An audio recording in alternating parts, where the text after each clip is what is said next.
வந்து எப்படி செய்வாரா? நான் அங்கே வந்து, நீ எங்க இருக்கீங்க, உங்க எந்த வீட்டில் இருக்கீங்களோ அங்க வந்து ஆசீர்வதிப்பார். எந்த தொழில இருக்கீங்களோ அங்க வந்து ஆசீர்வதிப்பார். எந்த பணியில இருக்கீங்களோ அங்க வந்து ஆசீர்வதிப்பார். எந்த ஊழியத்தில் இருக்கீங்களோ அங்க வந்து ஆசீர்வதிப்பார். எந்த குடும்பத்தில் இருக்கீங்களோ அங்க வந்து ஆசீர்வதிப்பார். அவருடைய ஆசீர்வாதம் அவ்வளவு பெருசு. அவருக்கு என்ன ஆசீர்வாதம் கிடைச்சது, அதையும் கடைசியா பார்த்துருவோமா? அதே 33வது அதிகாரத்துல பாருங்க. ஒவ்வொருவரா வந்து முதலாவது யார் வாரா? அவன் தன் கண்களை ஏறெடுத்து, 5ஆம் வசனம், ஸ்திரீகளையும் பிள்ளைகளையும் கண்டு உன்னோடு இருக்கிற இவர்கள் யார்? அதற்கு அவன், தேவன் உமது அடியானுக்கு அருளின பிள்ளைகள்.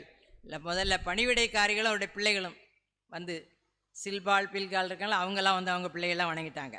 அடுத்தது லேயாலும் அவளுடைய பிள்ளைகளும். ராகேல் யோசேப்பு தான் பிறந்திருந்தான், பென்யமின் இல்லை. ராகேலும் யோசேப்பும் சேர்ந்து வந்து என்ன செஞ்சாங்க?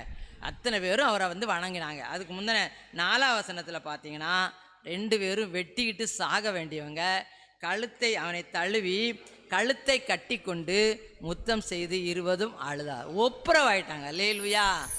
அழிய வேண்டிய 2 சகோதரர்களும், ஒருவேளை இவன் வெட்டினா அவன் செத்துருப்பா, அவன் வெட்டினா யாராவது ஒருத்தர், பழிக்கு பழி தான், யாராவது ஒருத்தர் போயிருப்பாங்க. ஆனால் 2 குடும்பத்தையும் ஆண்டவர் என்ன செஞ்சிட்டாரு? வாழ வச்சார். எதனால்?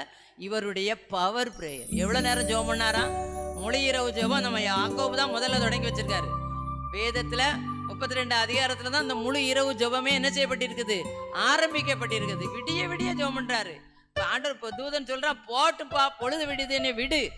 நான் விட மாட்டேன், நீர் என்னை ஆசீர்வதித்தால் ஒழிய உம்மை நான் விட மாட்டேன்னு சொல்லி அவரை பிடிச்சு கேட்டார். அங்கே வந்து அவன் பேர்னு என்னன்னு கேட்காரு. அது வரைக்கும் பேரை மாற்றி சொன்னார் ஆண்டவர் அந்த அப்பாட்ட. நீ உன் பேர் என்னன்னு கேட்டேன்னா யாக்கோபுக்கு என்ன சொல்லிட்டாரு?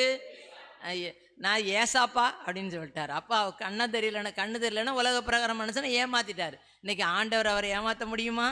அது இப்போ அவர்கிட்ட என்ன வந்துட்டு இருப்போம்? Power prayer. அதுக்கு பிறகு ஏமாத்து இருக்காது, எத்து இருக்காது, எந்த விதமான கள்ளம் கபடும் எதுவும் மனசில் இல்லாத அளவுக்கு இன்னைக்கு அவர் ஃப்ரீ மைண்டடாக ஆண்டவரை தேடினாரு.